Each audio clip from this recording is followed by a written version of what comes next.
You just flip it up and then boom, there's your extra battery. So I really like the way it looks. It's pretty seamless. Yay, what's up everybody? Welcome back to the channel. As you saw in the title, today I'm going to be showing you how to add an external battery source straight from Can-Am for the HD11. I've added a ton of accessories, underglow, I've added an audio system, a rack, surrounding lights, you name it. We've kind of done a ton of accessories, but we haven't upgraded the battery bank at all.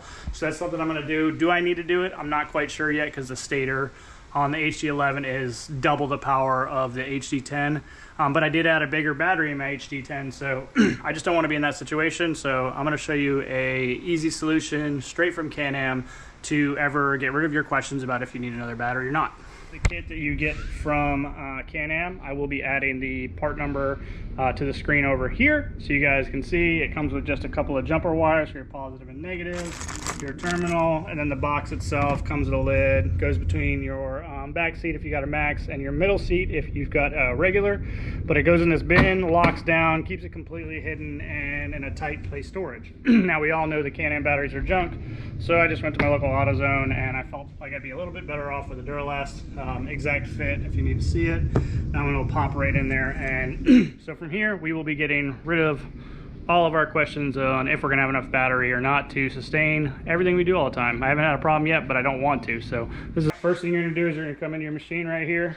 You're gonna go ahead and lift your seat up, and we're gonna take this battery cover off. If you've never done this before, it can be kind of a pain in the butt. A real good trip here is to take your seat, put it at a 45, and then that whole panel will come out of there a lot easier. So go ahead and do that. Let's gain access to that battery. But now that you can see we're in here, you can see we routed our lines. They're going in behind all the wiring. I got my black going to black right here, and I got my red going to red right here. Now I do have a sound system, so yours might look a little different. You can probably just go to here or go to here, whatever you want to do, whatever works for you. As long as red goes to red and black goes to black. And then what we're going to do is we're going to route the wires up behind, possibly through here, and then back down to that battery box. So let's go see what works best for us for that. That's locked in. That's locked in. Keynote. Your wires got to slip in through here. There's only one tiny notch on the box that lets these wires come through there, so that's where they got to come through. So now we're getting ready to put the other box in. Literally super easy so far. All right, making our way over to this box. Go ahead and pull this little drain plug out that sits right here. Looks kind of like, it's really in there. Looks like that. Go ahead and pull that out. You don't want this thing filling up with water. Next thing we're going to do is we're going to take that metal piece and we're going to rivet it down here and here. This is how we connect the top.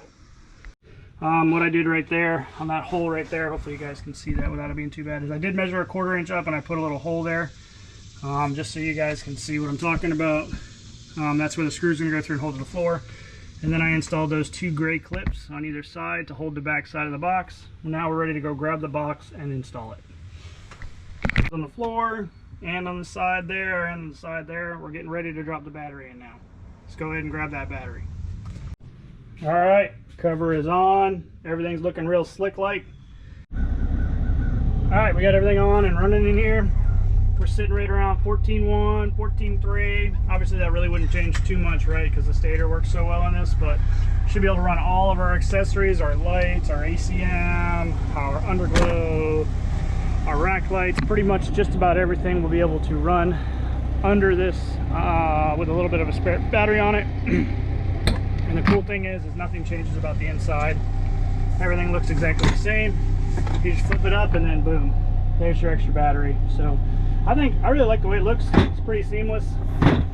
Stays out of the way. This rig might be a little loud in here, but what I really like too is that now to jump your battery, boom, it's so easy as turn, set those on the side, and boom, now you have full access to your battery. I just have some foam in here just to stop the battery from wiggling around or moving around. But it gets so simple to now to jump or add accessories. The battery sits right there and it's super, super simple. So anyway, really hope this helped you guys out. I just did it because of all the accessories I added. You might not need to do that, but anyway, if you want to do it, there it is. Catch you guys on the next one.